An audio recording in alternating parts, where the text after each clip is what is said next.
सुबह का वक्त था। राजमहल में अफरा तफरी मची थी। राजकुमार सूर्यवर्धन परेशान होकर अपनी माँ नयनतारा के पास जाते हैं। क्या हुआ पुत्र, तुम बहुत परेशान लग रहे हो। माँ, हमारे राज्य पर आक्रमण हुआ है, इसलिए मुझे अभी और इसी क्षण युद्ध के लिए जाना पड़ेगा। आप मेरी गैर हाजिरी में मेरे बच्चे और मेरी पत्नी का ध्यान रखिएगा। हाँ पुत्र, चिंता मत करो। आखिर वो हमारे राज्य का उत्तराधिकारी है और हमारी वधू है। हम उसकी देखभाल अच्छे से करेंगे और तुम युद्ध में अच्छे से युद्ध लड़ना और सही सलामत आ जाना। मुझे तुम्हारी बहुत फिक्र रहेगी। माँ, मैं अच्छे से युद्ध लड़कर बहुत जल्द आप लोगों के पास आ जाऊंगा।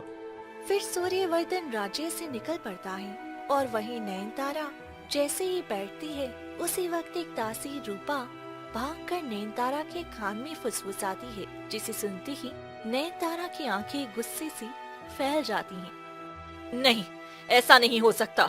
मेरे बेटे के साथ उसने ठीक नहीं किया। इसकी सजा तो मिलेगी। महारानी, ये बात आप किसी को मत बताना, वरना राजकुमार मेरा सर कलम करवा देंगे। तुम चिंता मत करो। तुमने जो सच्चाई बताई है वो बहुत ही घिनौनी है और मैं ये बात बर्दाश्त नहीं करूंगी। फिर रूपा मुस्कुराते हुए वहाँ से चली जाती है। चलो, मैंने जो सोचा था अब वही होगा। वहीं महारानी नयनतारा गुस्से में मोनिका के पास जाती हैं। आप मेरे कक्ष में रानी माँ? हाँ, तुमने आर्यन को दूध पिला दिया? हाँ, वो अभी दूध पीकर सोया है। मैं तुमसे एक बात कहने आई थी। मेरे पुत्र सूर्यवर्धन आज युद्ध पर गया है, तो तुम क्यों ना एक पेड़ पर जाकर धागा बांधा। धागा बांधने से मेरा बेटा और तुम्हारा पति सही सलामत राजमहल वापस आ जाएगा। क्या सच में वे युद्ध पर चले गए? उन्होंने तो मुझे बताया भी नहीं। तुम परेशान हो जाती, इसीलिए वो तुम्हें नहीं बताए और मुझे बता दिया। अब तुम जाओ और साथ में आर्यन को भी ले जाना, क्योंकि दोनों मिलकर प्रार्थना करोगे तो भगवान बहुत जल्दी सुन लेते हैं। और महल के बाहर ही एक बहुत बड़ा बरगद का पेड़ है। थोड़ा सा अंदर जाने के बाद वहीं धागा बांध आना। और हाँ, किसी दासी या सेवक को साथ मत ले जाना, वरना भगवान गुस्सा हो जाते हैं। ठीक है रानी माँ, मैं अभी धागा बांध कर आती हूँ। मोनिका अपने 1 साल के बेटे आर्यन को गोद में ले लेती है और राजमहल से बाहर निकल जाती है। जैसे ही वो द्वार से थोड़ी दूर जाती है, तभी नयनतारा वहाँ आती है। सैनिकों, दरवाजा बंद कर दो, और अगर मोनिका अंदर आने की कोशिश करे तो भी महल का दरवाजा नहीं खोला जाएगा। ये मेरा हुक्म है। ये सुनते ही सैनिकों में अफरा तफरी मच जाती है और सभी जल्दी जल्दी दरवाजा बंद कर देती हैं। वहीं रानी मोनिका अपने 1 साल के बेटे को लेकर ठंड से कांपती हुई एक बड़े बरगद के पेड़ के पास जाकर रुकती है। अब जल्दी से इसमें धागा बांध देती हूँ ताकि मेरे सूर्यवर्धन को कुछ ना हो। तभी आर्यन ठंड से कांपने लगता है। बस थोड़ा सा बेटा, उसके बाद हम राजमहल वापस चले जाएंगे। फिर मोनिका पेड़ में धागा बांध देती है। तभी अचानक बर्फबारी शुरू हो जाती है और कुछ ही पल में तेज ठंडी हवा चलने लगती है, जिससे मोनिका और आर्यन के रोंगटे खड़े हो जाती हैं। ये क्या है? हे भगवान, इतनी जोर से ठंड कैसे पड़ने लग गई और इतनी सारी बर्फबारी एक साथ। मुझे जल्दी राजमहल लौटना चाहिए, वरना आर्यन की तबीयत खराब हो जाएगी। मोनिका अपने बेटे को लेकर जल्दी से राजमहल की तरफ निकलती है, लेकिन तभी राजमहल का दरवाजा बंद मिलता है। ये क्या? दरवाजा क्यों बंद है? कोई है? दरवाजा खोलो, मेरे बेटे को बहुत ठंड लग रही है। कई घंटे बीत जाते हैं, लेकिन कोई दरवाजा नहीं खोलता। हे भगवान, ये क्या हो गया? है कोई जो दरवाजा खोल दे। अब मैं इस मासूम बच्चे को लेकर कहाँ जाऊँ? कोई तो मुझ पर रहम करो, दरवाजा खोल दो। वो लगातार रोती और दरवाजा खटखटाती रहती है। दरवाजा खोलो। वहीं दूसरी तरफ महारानी नयनतारा अपने कक्ष में बैठी रूपा को बुलाती हैं। रूपा, तुम मोनिका के पिता रघु को बुला कर लाओ, मुझे उनसे जरूरी बात करना है। जैसी आज्ञा महारानी, मैं अभी सैनिकों को भेजकर उन्हें बुला लेती हूँ। और हाँ, उन्हें महल के सामने वाले दरवाजे से नहीं, महल के पीछे वाले दरवाजे से लाना। जैसे आ गया महारानी।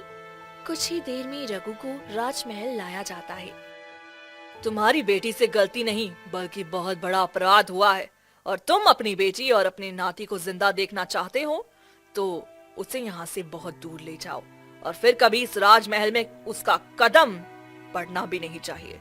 जिस दिन उसका कदम यहाँ पड़ा उस दिन तुम्हारी बेटी और तुम्हारी नाती की आखिरी रात होगी।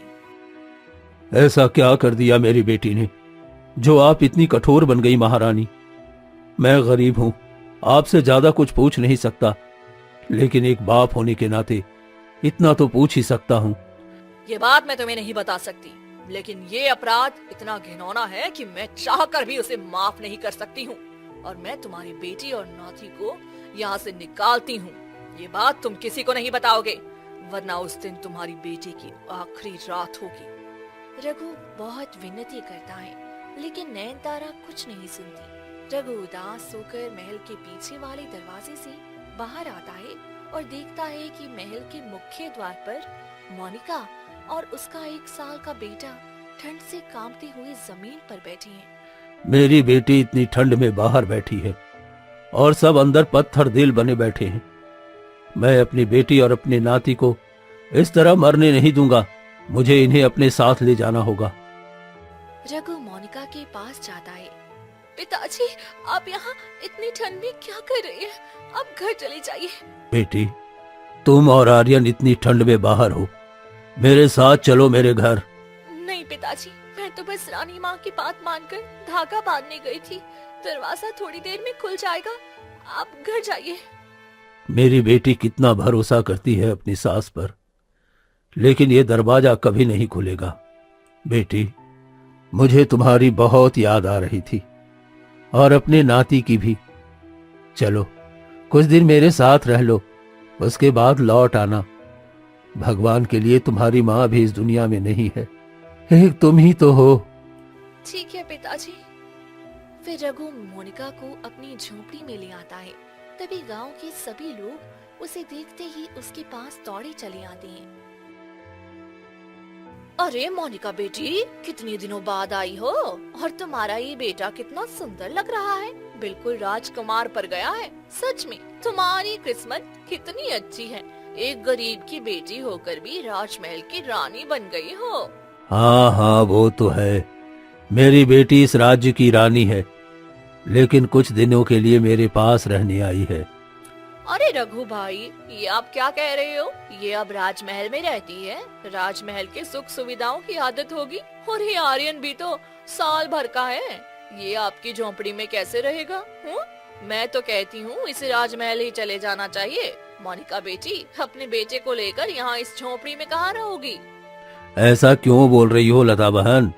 ये मेरी बेटी है, भले ही इसकी शादी राजमहल में हुई हो, लेकिन अपने पिता के साथ तो कुछ दिन रह ही सकती है ना। हाँ पिताजी, क्यों नहीं। लता काकी, आप कैसी बातें कर रही हो? भले ही मैं राजमहल की रानी हूँ और मेरा बेटा राजकुमार है, लेकिन अपने पिता के साथ तो बचपन से मैं इसी झोंपड़ी में रही हूँ। मुझे यहाँ रहने की कोई आपत्ति नहीं है। जैसी तुम्हारी मर्जी।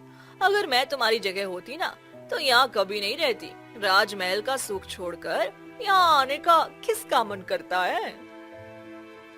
लता ताने मारते हुए वहाँ से चली जाती है। बेटी, इनकी बातों का ध्यान मत देना, और जब तक तुम्हारा मन चाहे तब तक यहाँ रहना। अच्छा ठीक है, 10 दिन तो यहाँ रह ही जाऊंगी। मोनिका आर्यन को लेकर अंदर चली जाती है। रघु परेशान हो जाता है। ऐसे ही देखते देखते थोड़ा वक्त बीत जाता है। तभी एक दिन मोनिका रघु के पास आती है।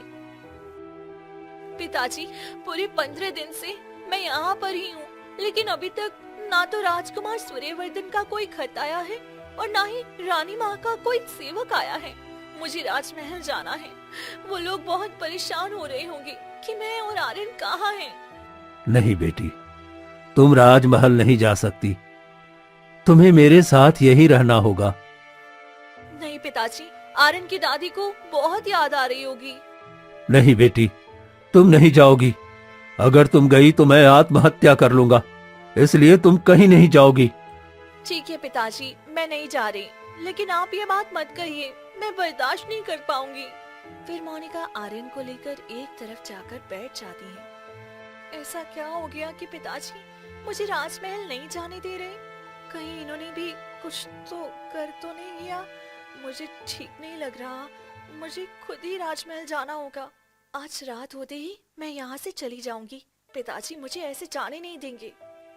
इतना सोच ही रही होती है कि तभी झोपड़ी के बाहर से लता और रघु की आवाज आती है।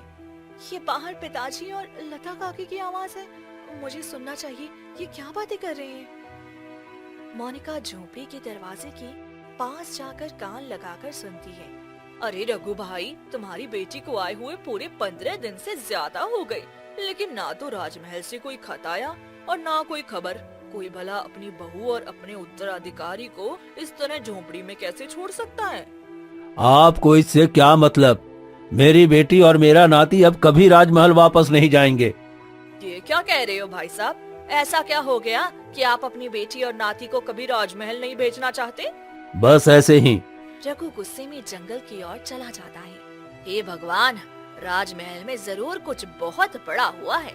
लता वहाँ से चली जाती है और ये सारी बातें दरवाजे के पास खड़ी मोनिका सुन लेती है।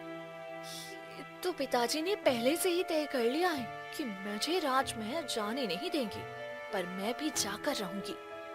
फिर आधी रात होते ही मोनिका अपने बेटे आर्यन को गोद में लेकर घने जंगलों से होती हुई भागने लगती है। ठंड की वजह से उसके हाथ पैर सुन्न हो रही थी, लेकिन वह रुकती नहीं। थोड़ी दूर जाते ही उसका पैर फिसल जाता है और वह जमीन पर गिर जाती है। तभी आर्यन जोर से रोने लगता है। चुप हो जाओ बेटा, चुप हो जाओ, चुप हो जाओ, कुछ नहीं होगा। हाँ, हम कुछ नहीं होने देंगे। कुछ ही समय में राजमहल पहुंच जाएंगे। वहाँ तुम्हारे पिताजी और दादी तुम्हारा इंतजार कर रहे होंगे। तभी अचानक एक तांत्रिका उसके सामने आकर खड़ी हो जाती है। तुम इतनी रात को इस मासूम बच्चे को लेकर कहाँ जा रही हो? अब ये बच्चा मुझे दे दो, मुझे इसकी बहुत जरूरत है। तुम कौन हो और मेरे बच्चे को क्यों लेना चाहती हो? मैं अपना बच्चा तुम्हें कभी नहीं दूंगी। सोच लो, मुझे ये बच्चा चाहिए क्योंकि मैं इसकी बलि देकर सर्वशक्तिशाली बन जाऊंगी। नहीं, मैं किसी भी कीमत पर अपना बच्चा नहीं दूंगी, चाहे तुम मेरी जान ही क्यों ना ले लो। अच्छा, तो फिर अपनी सुंदरता दे दो, फिर मैं तुम्हारे बच्चे को छोड़ दूंगी। ठीक है, मैं अपनी सुंदरता देने के लिए तैयार हूँ, बस मेरा बेटा, मुझसे कुछ मत करना। फिर तांत्रिका जोर से जादू करती है। तभी वहाँ तेज रोशनी फैल जाती है और एक परी प्रकट होती है। तुम्हारी हिम्मत कैसे हुई फिर से किसी निर्दोष को फंसाने की? इन्हें छोड़ दो। हर बार मेरे रास्ते में तुम ही आती हो। मेरे शिकार से दूर हट जाओ। मैं इस पूरे जंगल की रक्षिका हूँ और यहाँ आने वाले हर प्राणी की रक्षा करना मेरा कर्तव्य है। अच्छा, तो ऐसे नहीं मानोगी तुम। तांत्रिका जादू करती है, लेकिन परी जोर से वार करती है, जिससे तांत्रिका मूर्छित होकर गिर जाती है। परी जी, आप यहाँ? हाँ, मैं यहाँ हूँ। चलो मेरे साथ चलो, वरना ये फिर उठकर तुम्हें नुकसान पहुँचाएगी। मुझे राजमहल जाना है, मुझे अपने पति के पास जाना है। अभी तुम नहीं जा सकती। इस तांत्रिका की नजर पड़ने के बाद ये कम से कम 15 दिन तक पीछा करती है। मैं तुम्हें 15 दिन तक सुरक्षित रखूंगी, उसके बाद ही तुम जा सकोगी। ठीक है, मैं अपने बच्चे की जान के लिए आपके साथ चलने के लिए तैयार हूँ। फिर परी मोनिका और आर्यन को लेकर अपने परी लोग चली जाती है। वहीं अगली सुबह रघु की नींद खुलती है और वो अपनी बेटी को पूरे घर में ढूंढता है, पर उसे वह कहीं नहीं मिलती है। ये क्या? ये मोनिका कहाँ चली गई? और न ही मेरा नाती कहीं दिख रहा है। हे भगवान, कहीं वो लोग राजमहल तो नहीं चले गए? मुझे चोरी छुपके उनका पीछा करना चाहिए। अगर वो राजमहल चले गए तो रानी माँ ने कहा था उन दोनों को मार कर फेंक देंगी। फिर रघु पागलों की तरह घर से निकल पड़ता है। वहीं दूसरी तरफ मोनिका परी लोग पहुंच जाती है। मैंने कभी सोचा भी नहीं था मेरे पिताजी मेरे साथ इतना बुरा कर सकते हैं। उन्होंने ही राजमहल में कुछ ऐसा किया है जिस वजह से मुझे राजमहल नहीं जाने दिया जाता है। ठीक है, मैं बताती हूँ कि आखिर तुम्हारे पिता ने क्या किया है। फिर परी मोनिका का हाथ पकड़ लेती है और जादुई शक्ति से सारा सच्चाई जान जाती है। नहीं, तुम्हारे पिताजी तुम्हारा भला चाहते थे, इसीलिए वो तुझे राजमहल से लेकर आ गए। ये आप क्या कह रहे हो?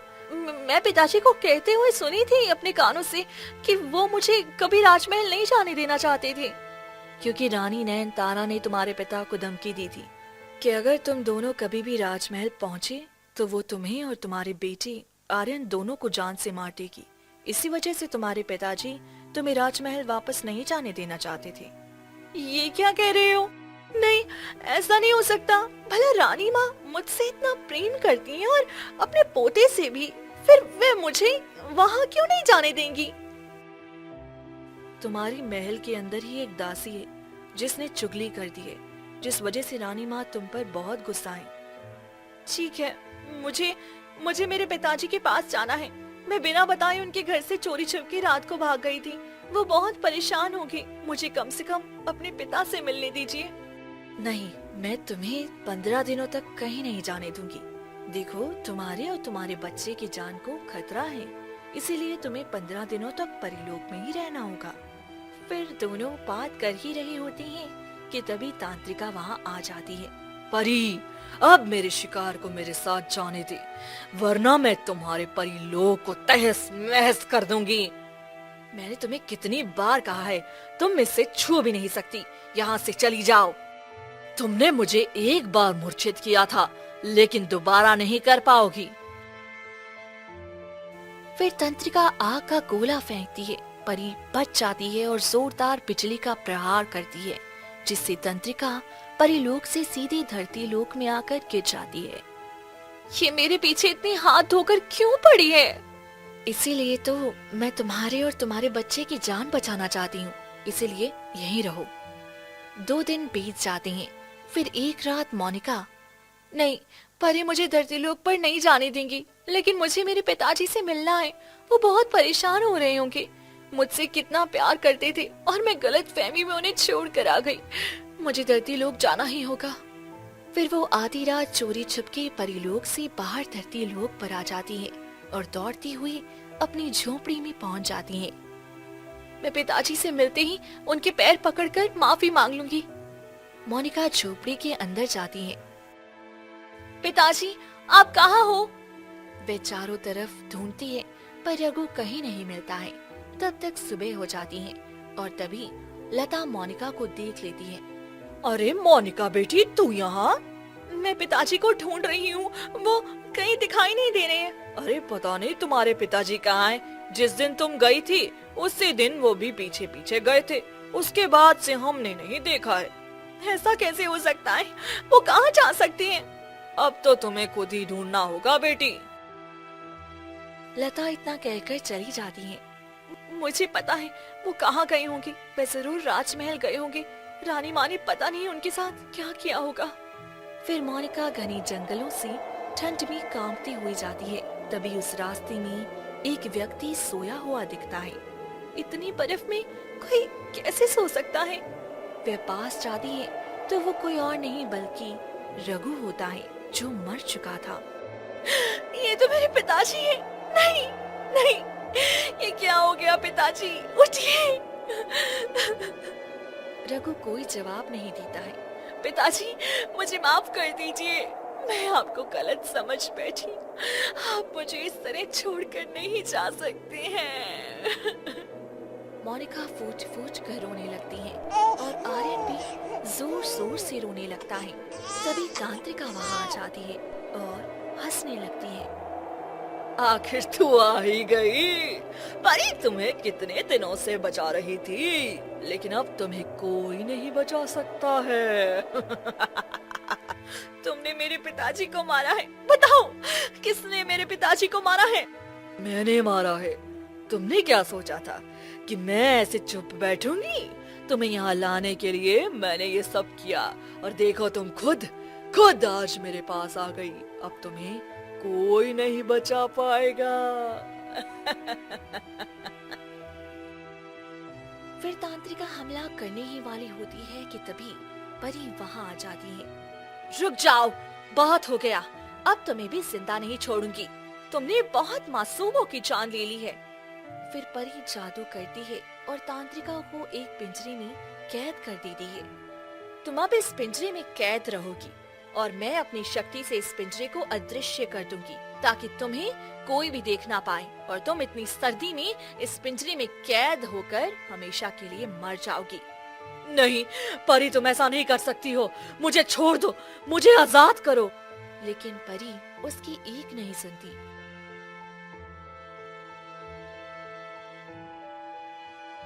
और मोनिका आर्यन को लेकर वहाँ से परीलोक आ जाती है। वहाँ बैठकर मोनिका फूट फूट कर रोती है।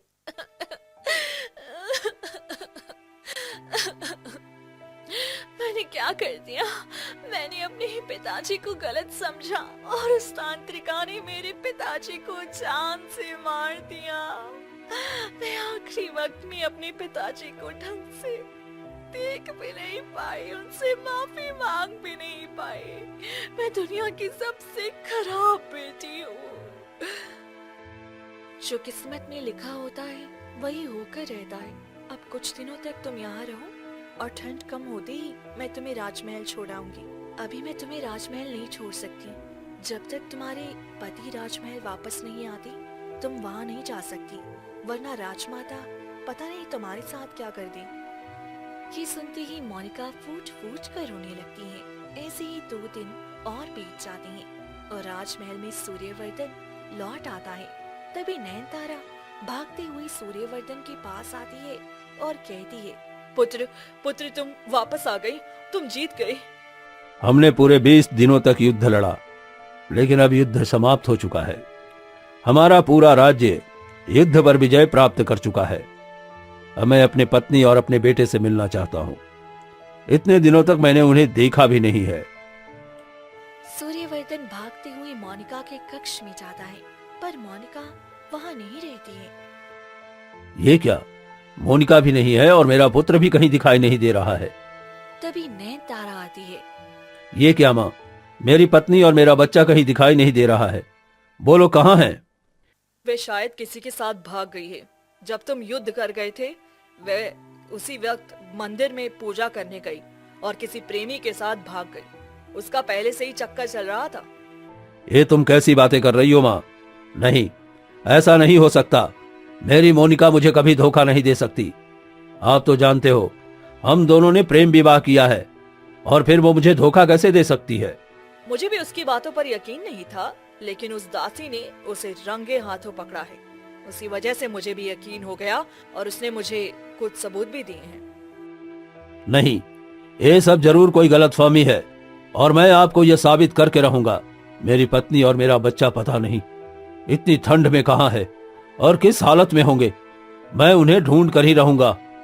तुम उसे भूल जाओ बेटा। जो धोखा देते हैं वो इस राज्य की रानी बनने योग्य नहीं है। नहीं माँ, मुझे उस पर पूरा यकीन है। वो मुझे कभी धोखा नहीं दे सकती और मैं आपको गलत साबित करके रहूंगा। मैं भी चाहती हूँ बेटा कि तुम मुझे गलत साबित करो, क्योंकि अगर राजघराने की बहू की ऐसी संगत रहेगी तो हमारे पूरे राज्य पर कैसा असर पड़ेगा। मैं भी ना चाहकर ये अपना रही हूँ, लेकिन मैं भी मन में कभी कभी सोचती हूँ कि काश ये झूठ होता। सूर्यवर्धन गुस्से में राजमहल से बाहर निकल पड़ती हैं और चलती चलती रघु के घर आ जाती हैं। मोनिका, मोनिका, मोनिका। झोपड़ी में कोई भी नहीं होता है। तभी बगल से लता आती है। राजकुमार, आप यहाँ? मेरी पत्नी दिखाई नहीं दे रही है, कहाँ है वो? कुछ दिन पहले तो आई थी, लेकिन फिर वापस वो चली गई और रघु का भी कोई पता ही नहीं है कहाँ पर है। किस तरफ हो गई है? वो तो बस घने जंगलों की तरफ निकल गई थी। सूर्यवर्धन बिना कुछ कही वहाँ से चली जाती है। अरे क्या हो गया? जरूर कुछ तो खिचड़ी पक रहा है राजमहल में, जो हम सबको पता नहीं है। सूर्यवर्धन चलती चलती घने जंगलों में जाती हैं। 2 दिन बीत जाते हैं। वे भूखे प्यासे भटकती रहती हैं। हाँ, 2 दिनों से भूखा हूँ और मैंने कुछ नहीं खाया। सोचा मैं अपने बेटे और पत्नी के साथ खाऊंगा, लेकिन जब तक तुम दोनों नहीं मिलोगे मैं कुछ नहीं खाऊंगा। सूर्यवर्धन घने जंगलों की तरफ जा रहा होता है। ठंड और बर्फबारी की वजह से अचानक उनका शरीर नीला पड़ने लगता है और वहीं पर वह बेहोश होकर गिर पड़ता है। तभी परी वहां आती है और वह सूर्यवर्धन को बेहोशी की हालत में देख लेती है। अच्छा, तो ये भी कोई राजकुमार है जो भटक गया है। मुझे मुझे इसको बचाना चाहिए, वरना ठंड की वजह से ये भी मर जाएगा। परी सूर्यवर्धन को लेकर अपने परीलोक आ जाती है। मोनिका जैसे ही सूर्यवर्धन को देखती है वो वहीं रुक जाती है। ये क्या, ये कहाँ मिले आपको? ये भी ठंड की वजह से जंगल में भटक रहा था और बर्फ की वजह से इसका पूरा शरीर नीला पड़ गया था, इसीलिए सोचा इसे परीलोक में ले आती हूँ। ये तो मेरे पति हैं। चलो, तुम दोनों का मिलन हो गया। तभी सूर्यवर्धन की आंखें खुलती हैं। उसे सामने मोनिका और उसका बेटा दिखता है, जिसे देख सूर्यवर्धन फूट फूट कर रोने लगता है। तुम दोनों मुझे छोड़कर कहां चली गई थी? मैं कई दिनों से तुम दोनों को ढूंढ रहा हूं, सब जगह भटकता रहा, पर तुम मुझे कहीं नहीं मिली। मुझे यकीन नहीं हो रहा है। और हम ये कहां हैं? हम परीलोक में हैं और ये परी हैं। इन्होंने ही हमें सही सलामत यहाँ लाकर रखा है। नहीं तो एक तांत्रिका हम दोनों को कब से जान से मारने की कोशिश कर रही थी। परी, आपका बहुत बहुत धन्यवाद। आपने मेरी बीवी और बच्चों को सही सलामत रखा। लेकिन मोनिका, तुम्हारे मुंह से एक बात सुनना है। क्या तुम्हारा किसी के साथ नाजायज रिश्ता है? ये आप कैसी बातें कर रहे हो जी? मैं आपसे बहुत प्रेम करती हूँ और आपके सिवा मैंने कभी किसी के बारे में सोचा भी नहीं है। तो फिर मेरी माँ के कान कौन भर रहा है? तुम्हारा किसी के साथ संबंध है और मंदिर में तुम्हें एक दासी ने किसी और के साथ देखा है। वे दासी कौन है? वो माँ की दासी है, रूपा। क्या उसने इतना घटिया और घिनौना इल्जाम मेरे ऊपर लगाया? वह मेरी सहेली थी। हम दोनों बचपन से खेलते कूदते थे और आपको मुझसे प्रेम हुआ और मैं उस राज्य की महारानी बन गई। और वह एक दासी की इसी जलन के मारे उसने ऐसा किया होगा और रानी माँ का कान भर के मुझे राजमहल से निकाल दिया। शायद वो उस राज्य की महारानी बनना चाहती होगी। रानी माँ मुझ पर शक करेंगी, मुझे ये विश्वास नहीं हो रहा है। और आप भी उस पर यकीन कर लिए? नहीं, मुझे पूरा यकीन था कि ऐसा कुछ नहीं है। बस मैं तुम्हारे मुंह से सुनना चाहता था और उस रूपा को तो मैं छोड़ूंगा नहीं। उसी की वजह से ये सब हुआ है। परी जी, आपका बहुत बहुत धन्यवाद। लेकिन अब हम तीनों अपने राज्य लौटना चाहते हैं। फिर सूर्यवर्धन मोनिका और आर्यन को लेकर राजमहल आ जाते हैं। बेटा, तुम आ गए और इसे वापस क्यों लाए हो? ये बेगुनाह है माँ, और जिस दासी ने आपका कान भरा है उसे मेरे सामने लाइए। उस रूपा को तो मैं छोड़ूंगा नहीं। उसने जलन के मारे मेरी पत्नी पर झूठा आरोप लगाया ताकि वो इस राज्य की महारानी बन सके। ये तुम कैसी बातें कर रहे हो? वो ऐसा नहीं कर सकती। वो मेरी सबसे भरोसेमंद दासी है। वो भला ऐसा कैसे कर सकती है? उसे सामने बुलाइए माँ। दूध का दूध, पानी का पानी हो जाएगा। सैनिकों, जाओ और रूपा को लेकर आओ। फिर सैनिक रूपा को लेकर आता है और रूपा मोनिका को वहाँ देखते ही घबरा जाती है। कहीं इसे मेरी सच्चाई पता तो नहीं चल गई? नहीं, ऐसा नहीं हो सकता। रूपा, आप सच सच बता दो, तुमने मेरी माँ के कान में क्या भरा है? अगर तुमने सच नहीं बताया तो तुम्हारा सर अभी कलम कर दूंगा। मैंने कुछ नहीं बताया। तुम ये कैसी बातें कर रही हो? तुमने नहीं कहा था कि मेरी बहू का किसी और से संबंध है और ये बच्चा भी मेरे बेटे का नहीं है बल्कि किसी और का है, और तुमने अपनी आंखों से देखा है और तुमने मुझे कुछ सबूत भी दिए थे। अब सच सच बताओ कि तुमने ऐसा क्यों किया? हाँ, मैंने ऐसा किया क्योंकि मैं जलती थी। हम दोनों साथ में खेले कूदे बड़े हुए। वे आज इस राज्य की महारानी बन बैठी और मैं एक दासी। इसी वजह से उसको खुश देखकर मैं खुश नहीं थी, इसीलिए मैंने ऐसा किया।